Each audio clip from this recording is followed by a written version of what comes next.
Hi friends, இன்னைக்கு waste paint bottle வச்சு சூப்பரான கிராஃப்ட் எப்படி பண்றதுன்னு பார்க்கலாம். ஃபர்ஸ்ட் டைம் வீடியோ பார்க்கறீங்கன்னா subscribe பண்ணிக்கோங்க. பக்கத்துல இருக்க bell button-ஐ press பண்ணிக்கோங்க. நான் பாட்டில் எடுத்து க்ளீன் பண்ணிருக்கேன். நெக்ஸ்ட் வந்து bamboo stick வந்து இது மாதிரி கட் பண்ணிருக்கேன். இது வந்து POP plaster of Paris வந்து நான் எடுத்துர்க்கேன். இதோட கொஞ்சம் நான் தண்ணி ஊத்தி mix பண்ணிக்கிறேன். mix பண்ணதுக்கு அப்புறம் இந்த பெயிண்ட் பாட்டில்ல இந்த POP பவுடர் வந்து fill பண்ணிக்கிறேன். இத fill பண்ணதுக்கு அப்புறம் இந்த bamboo stick வந்து இது மாதிரி வந்து ஸ்ட்ரைட்டா வச்சு கொஞ்ச நேரம் காய விட்டுருங்க. இது கொஞ்ச நேரம் அப்படியே dry ஆகணும். இப்போ நான் air dry clay எடுத்துர்க்கேன். இப்போ இத ரெண்டுத்தையும் ஒண்ணா நல்லா mix பண்ணிக்கோங்க.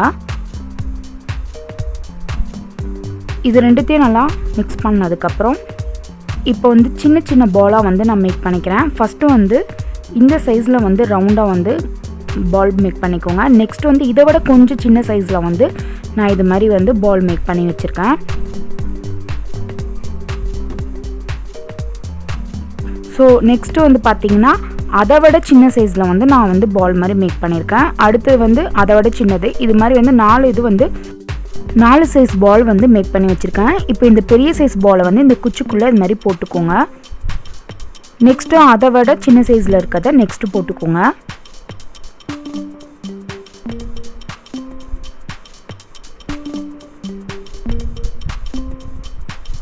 அடுத்த பாலையும் போட்டுடுறேன்.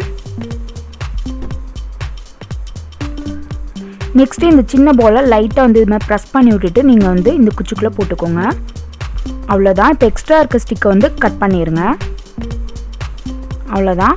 இப்போ வந்து இந்த மேலே இருக்க ரெண்டு பால் வந்து நம்ம பாட் மாதிரி செஞ்சுருக்கோம். ஸோ அதை வந்து அழகாக அந்த பாட் ஷேப்பில் வரணுங்கிறக்காக நான் இது மாதிரி அட்ஜஸ்ட் பண்ணி ப்ரெஸ் பண்ணி விட்டுக்கிறேன். அது பாட் ஷேப்பில் வர மாதிரி நீங்கள் வந்து அதை வந்து அட்ஜஸ்ட் பண்ணி ப்ரெஸ் பண்ணி விட்ருங்க.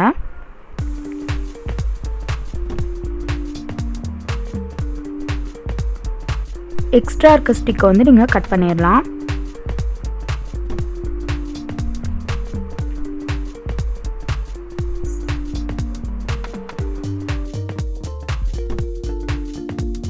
இது நீங்கள் பாட் மாதிரி பண்ணிக்கலாம், இல்லைனா ஜாடி மாதிரி கூட பண்ணிக்கலாம். நான் எக்ஸ்ட்ரா க்ளே எடுத்து அந்த எக்ஸ்ட்ரா இருக்க ஸ்டிக்கில் வந்து மறுபடியும் இது மாதிரி ஃபில் பண்ணியிருக்கேன்.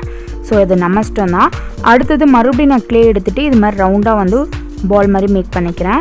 ஸோ கொண்டை வைக்கிறதுக்காக ரொம்ப பெரிய சைஸில் இருந்தனால இன்னும் கொஞ்சம் வந்து சின்ன சைஸில் வந்து எடுத்துகிட்டு நான் இது மாதிரி வந்து ஒட்டிக்கிறேன்.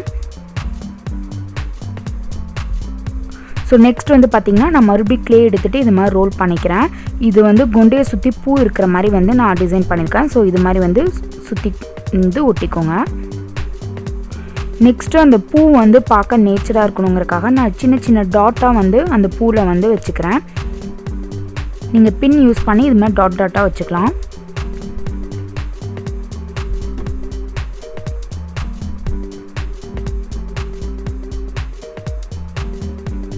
அவ்வளோதான்.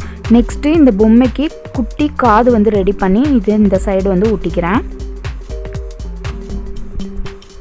அடுத்தது பொம்மைக்கு கை வைக்கிறதுக்காக நான் இது மாதிரி ரோல் பண்ணிக்கிறேன். சின்ன பொம்மைனால நீங்கள் எதுவும் கம்பிலாம் யூஸ் பண்ண தேவையில்லை. இதை அப்படியே வளைச்சி நீங்கள் ஒட்டி விட்டிங்கன்னா அப்படியே நின்றுக்கும்.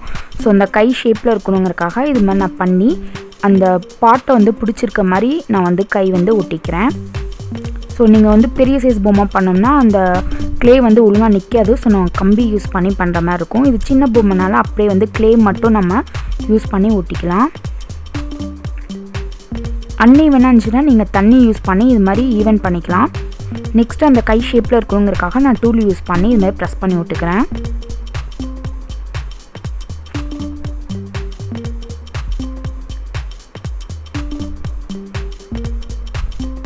ஸோ ஒரு கை ரெடி ஆயிடுச்சு. அடுத்த கைக்கு வந்து நான் அதே மாதிரி ரோல் பண்ணி ஒட்டிக்கிறேன்.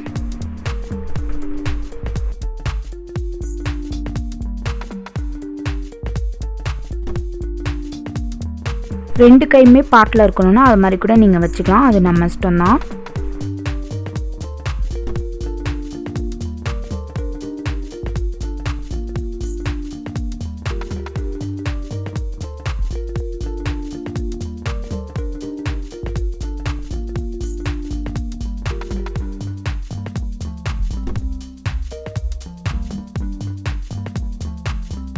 அவ்வளோதான் எல்லாம் ரெடி பண்ணியாச்சு. இப்போ இந்த பொம்மைக்கு வந்து பெயிண்ட் பண்ணிடலாம்.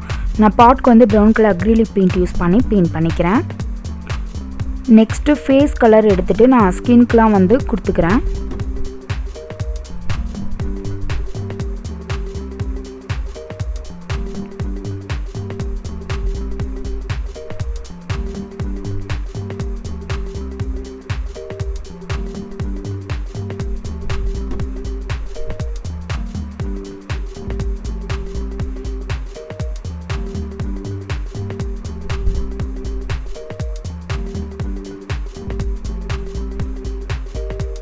Next black colour acrylic paint எடுத்து அந்த குண்டைக்கு வந்து நான் பிளாக் கலர் ஹேருக்கு வந்து கொடுத்துருக்கேன். ஸோ பேக் சைடும் வந்து பிளாக் கலரில் வந்து நீங்கள் ஃபில் பண்ணிக்கோங்க. அடுத்தது இந்த பூக்கு வந்து நான் ஒயிட் கலர் கொடுத்துருக்கேன்.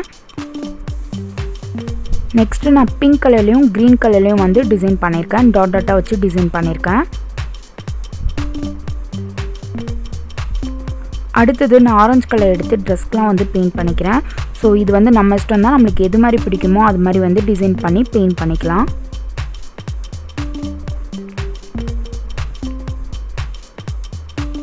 அதே மாதிரி நம்மளுக்கு ட்ரெஸ் எந்த டிசைனில் வேணுமோ அது மாதிரி நம்ம வந்து பெயிண்ட் பண்ணி டிசைன் பண்ணிக்கலாம். ஸோ அவ்வளோதான், ஆரஞ்சு கலர் பெயிண்ட் பண்ணியாச்சு. ஸோ நெக்ஸ்ட் சைடும் வந்து நான் அந்த ஸ்கின் கலர் மறுபடியும் கொடுத்துருக்கேன். ஸோ அடுத்து வந்து பார்த்திங்கன்னா இதுக்கு வந்து ஐஸ் வந்து பிளாக் கலர் அக்ரிலிக் பெயிண்டில் வந்து நான் பெயிண்ட் பண்ணிக்கிறேன்.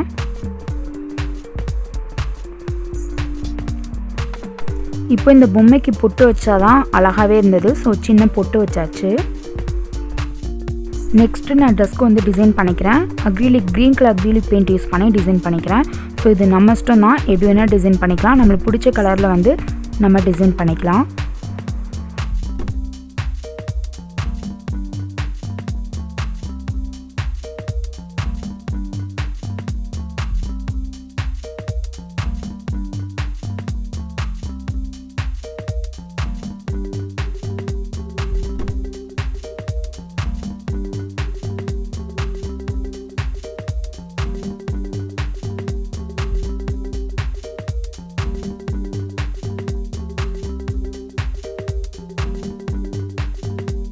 இது மாதிரி டிசைன் பண்ணிக்கோங்க. அவ்வளோதான், குட்டி பொம்மை வந்து ரெடி ஆகிடுச்சு. குட்டியாக இருந்தனால பார்க்கவே ரொம்ப க்யூட்டாக இருந்தது. இது மாதிரி 2-3 பண்ணி வச்சு வரிசையாக வைக்கும்போது பார்க்க ரொம்ப க்யூட்டாக இருக்கும். இதை வந்து நம்ம கொலுக்கு கூட இதை யூஸ் பண்ணிக்கலாம், இல்லைன்னா ஷோ பீஸா கூட நம்ம யூஸ் பண்ணிக்கலாம். ஸோ செம்ம க்யூட்டாக இருந்தது. இந்த வீடியோ பிடிச்சிருந்துச்சுன்னா சப்ஸ்கிரைப் பண்ணிக்கோங்க. பக்கத்தில் இருக்க பெல் பட்டனையும் ப்ரெஸ் பண்ணிக்கோங்க. அப்போ தான் நான் நெக்ஸ்ட்டு போடுற வீடியோ உங்களுக்கு நோட்டிஃபிகேஷனாக வரும். தேங்க்ஸ் ஃபார் வாட்சிங்.